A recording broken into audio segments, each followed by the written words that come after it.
ये इस वक्त हम जो है ना कराक्रम हाईवे पे खड़े हैं। तो इस वक्त हम पीछे मानसेरा था और आगे जो है बडग्राम वगैरह का एरिया है। तो ये आप देखें, ये जो है ना ये कराक्रम हाईवे है पुरानी।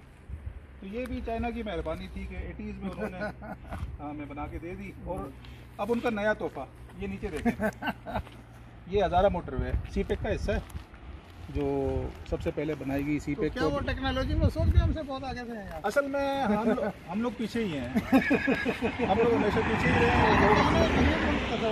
हाँ जी, उस वक्त हालांकि हमारे सामने ही आज तो एक सुपर पावर है। आज सुपर पावर बन गया है, लेकिन हम उस वक्त भी सड़कें हमें ही लोग बना के दे रहे थे और आज भी सड़क वही लोग बना के दे रहे हैं। लेकिन ये कुदरती हुस्न और ये इस चीज़ में तो अल्लाह ताला ने हमें ये कुदरत ने हमें ज़मीन तैयारी से दी, लोकेशन ऐसी दी कि अहम तरीन। मैं समझाऊँ कि पाकिस्तान में बुनियादी काम तकरीबन हो चुका है, इंफ्रास्ट्रक्चर डेवलपमेंट जो है। और अब ये जो डैम्स का इब्तिदा हो चुकी है, और ये जो हमारी ज़िंदगी में तो शायद ही हो, लेकिन पावर हमारी आइंदा नस्लों के लिए जी 3 बड़े बड़े डैम्स बनाए जा रहे हैं।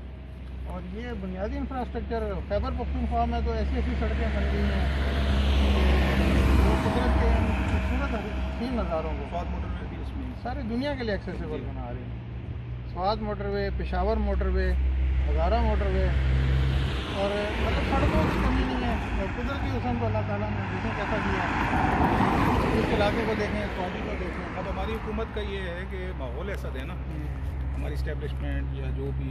ये अब हम कहाँ पर हैं? 76 से थोड़ा सा छतर ये है बटल का, ये इस गांव का नाम है बटल। थोड़ा ही आगे जाते हैं छतर और बडग्राम, और उससे आगे जाएंगे दोनों सड़कें तकरीबन 7-8 गुजर रही है। ये मेरा ख्याल है कोरोना की वजह से जो है इसका इफ्तिताह नहीं हुआ अभी तक, तो वैसे कंप्लीट हो चुकी है। लेकिन ऐसा उम्मीद है कि इनकलाबी तब्दीलियाँ जी, आएंगी। इंशाल्लाह। जिस तरीके की अब तरक्की नज़र आ रही है जी कि अल्लाह ताला ने जैसी ज़मीन दी है और इसको मुस्तकबिल भी ऐसा ही दे। जी। असल में देखें, इस पूरे इलाके में देखें कि कोरिया, दुबई और सारे मुल्क हमारे सामने पिछले 30 साल में तरक्की की। हम लोग किस में फंसे हुए थे? उज़ैर बलोच और ये तो माफिया के लोग थे। और लंगड़ा और काना, हाँ। और इसी तरह जो है हमारे जबकि दुनिया को वो लीडर्स मिले जिन्होंने उसको तरक्की के रास्ते पर देखिए, आप मुझे बताएं दुबई में क्या है सिवाय मिट्टी और गर्मी के, लेकिन पूरे दुनिया के लोगों को, इन्वेस्टर्स को उन्होंने अट्रैक्ट किया है। और पूरी दुनिया ने इसी तरह तरक्की की इसी तरह है कि तरक्की उस पे एक दफा इन्वेस्ट किया जाए जी हाँ, तो उसके बाद इलाके की मईशत खुद उठती है। मौके देना, माहौल देना, हुकूमत का तो यही काम होता है। हुकूमत तो इंशाल्लाह अगला जो है हमारा आने वाला वक्त जो है ना वो बेहतर है। हाँ, इंशाअल्लाह ताला अगली नस्लों को एक मजबूत खूबसूरत पाकिस्तान